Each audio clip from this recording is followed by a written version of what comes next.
Good morning everybody. Praise Lord. നിങ്ങൾ ശ്രവിക്കുന്നു ജീവൻ്റെ അപ്പം.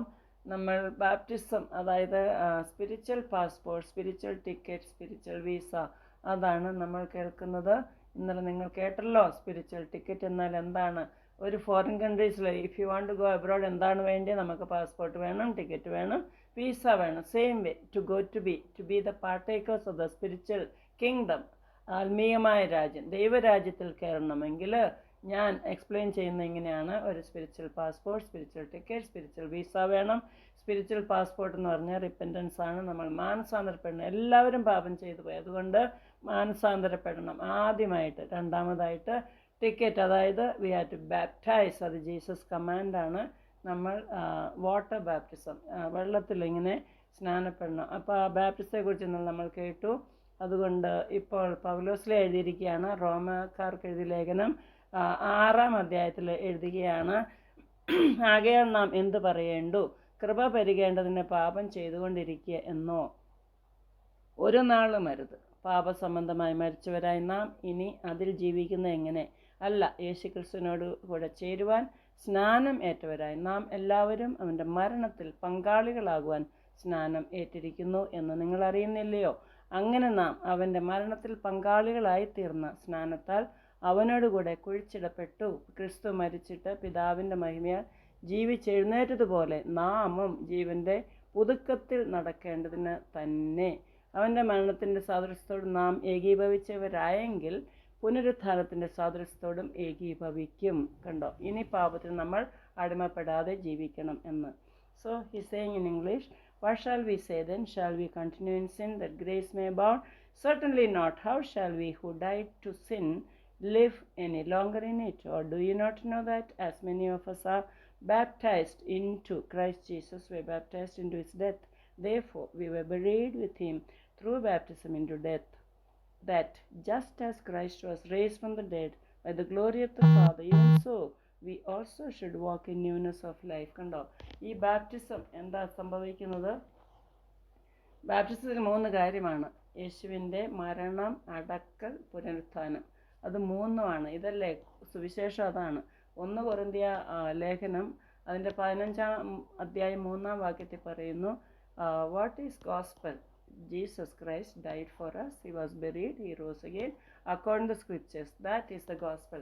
ഇതാണ് നമുക്ക് സ്നാനത്തിൽ സംഭവിക്കുന്നത്. ഗോസ്പൽ മുഴുവൻ അതിലുണ്ട്. നമ്മൾ ഇങ്ങനെ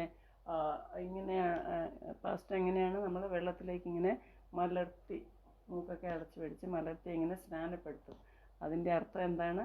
നമ്മൾ പാപം അവിടെയല്ല, പാപത്തിന് മരിക്കുകയാണ്, യേശുവിനോട് കൂടി അടക്കപ്പെടുകയാണ്. അത് കഴിഞ്ഞ് ഇങ്ങോട്ട് എണീപ്പിക്കും. അത് യേശുവിനോട് കൂടി നമ്മൾ ഉയർത്തെഴുന്നേൽക്കുകയാണ്. മീൻസ് പുതിയ സൃഷ്ടിയായിട്ട്.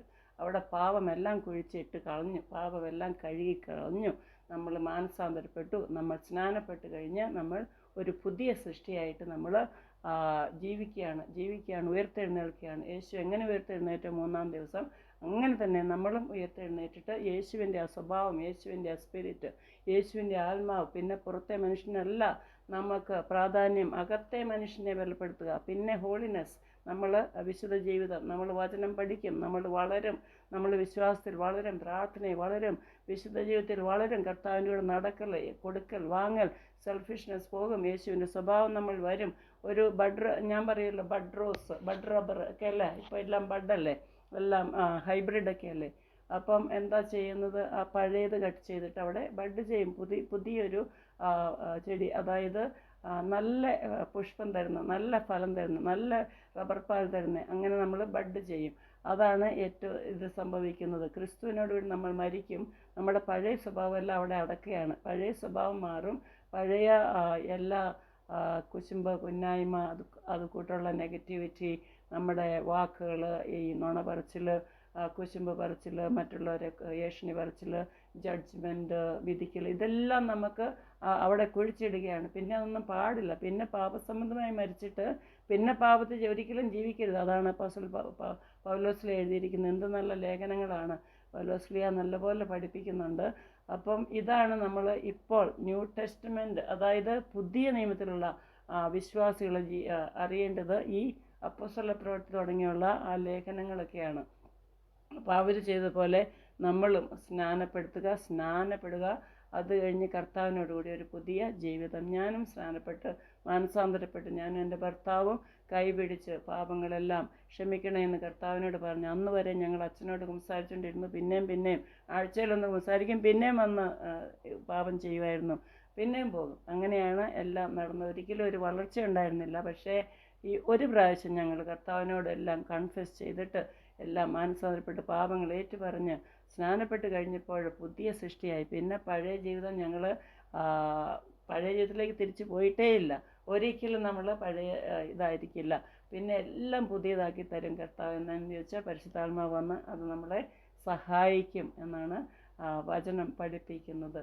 അപ്പോൾ നമ്മൾ പുതിയ സൃഷ്ടി എന്ന് പറഞ്ഞാൽ ഒരുത്തൻ ക്രിസ്തു യേശുവിലായാൽ ഒരു പുതിയ സൃഷ്ടി. അത് 2 കൊരിന്ത്യർ 5:17 പറയുന്നു. നമ്മൾ പുതിയ സൃഷ്ടിയായി വരികയാണ് അല്ലേ. പാപസംബന്ധമായി മരിച്ചു, അടക്കപ്പെട്ടു, പുതിയ സൃഷ്ടിയായിട്ട് ഉയർത്തെഴുന്നേറ്റു. അപ്പോൾ ക്രിസ്തുവിനോട് നമ്മൾ ബഡ് ചെയ്തിരിക്കുകയാണ്, ക്രിസ്തുവിനോട് ഒന്നായിരിക്കുകയാണ്. അത് യോഹന്നാന്റെ സുവിശേഷം 15-ാം അധ്യായത്തിലുണ്ട്. ഞാൻ സാക്ഷാൽ മുന്തിരിവള്ളി, യേശു പറയുന്നു, ഞാൻ മുന്തിരിവള്ളിയാണ്, നിങ്ങൾ ശാഖകളാണ്. ശാഖ മുന്തിരിവള്ളിയിൽ നിന്ന് കട്ട് ചെയ്ത് പോയാൽ എന്നാകും? ഉണങ്ങിപ്പോവല്ലേ? ഒരിക്കലും കട്ട് ചെയ്യില്ല. പിന്നെ nothing can separate me from the love of Christ. എന്നെ യേശു ക്രിസ്തുവിൻ്റെ സ്നേഹത്തിൽ നിന്നൊന്നും ഒരു ശക്തിക്കും വേർപെടുത്താൻ സാധിക്കില്ല എന്ന് അപ്പോസ്തലനായ പൗലോസ് റോമാക്കാർക്ക് എഴുതിയ 8:35 പറയുന്നു.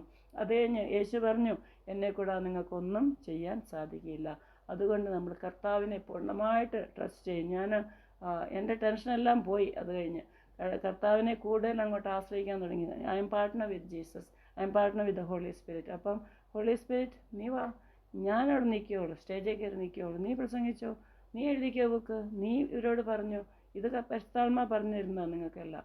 അപ്പോൾ അങ്ങനെ നമുക്ക് ടെൻഷനെല്ലാം പോകും. നമ്മളൊരു എന്നാ പറയുന്നത്, നമ്മൾ പ്രാർത്ഥിച്ചിട്ട് വചനമൊക്കെ പഠിച്ചിട്ട് പോവുക. അവിടെ ചെന്നൊന്നും വായിക്കുവോ നമ്മൾ ടെൻഷൻ മേടിക്കുകയോ ഒന്നുമില്ല. പരിശുദ്ധാത്മാവ് തരുമെന്ന് യേശു പറഞ്ഞു. നിങ്ങൾ എന്ത് സംസാരിക്കണമെന്ന് നിങ്ങൾക്ക് ആത്മാവ് അവിടെ വെളിപ്പെടുത്തി തരുമെന്ന്. അങ്ങനെ തന്നെയാണ് കർത്താവിനെ ഉപയോഗിക്കുന്നത്. അപ്പോൾ അതാണ് ഒരു പുതിയ സൃഷ്ടിയായിട്ട് എല്ലാം യേശുവിൻ്റെ സ്വഭാവത്തിൽ നമ്മൾ വളരണം എന്നാണ് വചനം പഠിപ്പിക്കുന്നത്. നിങ്ങളിതൊക്കെ കേട്ട് ഇത് പ്രാവർത്തികമാക്കിയാൽ എന്ത് സന്തോഷമായിരിക്കും. ഒരു ഫുൾഫിൽമെൻറ്റ്, ഒരു Joy and fulfilment, living four Jesus, walking with the Lord. അത്രയും വലിയൊരു സന്തോഷം വേറെ ജീവിതത്തിൽ ഒന്നുമില്ല അല്ലേ. ഒരു മുന്തിരിവള്ളിയോട് ഒട്ടിച്ചേർന്നിട്ട് ഫലം കായ്ക്കാനാണ് പറയുന്നത്. അത് യോഹന്നാന്റെ സുവിശേഷം 15:8 പറയുന്നു, നിങ്ങൾ അധിക ഫലം കായ്ച്ചാൽ സ്വർഗസ്ഥനായ പിതാവിന് മഹത്വം വരും. ഞാൻ ജീവിക്കുന്ന അതിനാണ്. സ്വർഗീയ പിതാവിനെ മഹത്വപ്പെടുത്തണം. എങ്ങനെയെങ്കിലും സ്വർഗീയ പിതാവിനെ സന്തോഷിപ്പിക്കണം, കർത്താവിനെ സന്തോഷിപ്പിക്കണം. കർത്താവ് എന്നിലും സന്തോഷിക്കും. He rejoices over me with singing എന്നാണ് പറയുന്നത്. സെഫനിയ ചാപ്റ്റർ 3:17 പറയുന്നു, he rejoices over me with singing with gladness, he quite me with his love എന്ന്. നമ്മളെ വീർപ്പ് മുട്ടിക്കും സ്നേഹത്താൽ. അങ്ങനെ ഒരു സ്വർഗീയ പിതാവാണ്. ആ പിതാവിനെ അറിയുന്നതും ആ യേശുവിനെ അറിയുന്നതും ആ കർത്താവിനോട് നടക്കുന്ന എന്നാ വലിയൊരു സന്തോഷം. ഈ ലോകത്തിൽ ലഭിക്കാവുന്ന സ്വർഗമാണ് ഭൂമിയിലേക്ക് അല്ലേ. നമുക്ക് സ്വർഗം കൊണ്ടുവരാം ഭൂമിയിലേക്ക്. അങ്ങനെ ഈ വചനം നിങ്ങൾ ഏറ്റെടുത്ത്, കർത്താവേ എനിക്കിത് അനുസരിച്ച് ജീവിക്കാൻ സഹായിക്കണമെന്നൊന്ന് പ്രാർത്ഥിച്ച് കരങ്ങൾ കെട്ടി, കർത്താവേ ഇതിനുള്ള കൃപ എല്ലാവർക്കും കൊടുക്കണമേ. ഈ വചനം അനുസരിച്ച് ജീവിക്കുവാൻ ദൈവം കൃപ കൊടുക്കണമേ എന്ന് ഞാൻ യേശുവിന്റെ നാമത്തിൽ പ്രാർത്ഥിച്ച് ഇവരെ അനുഗ്രഹിക്കുന്നു. ആമേൻ. God bless you all.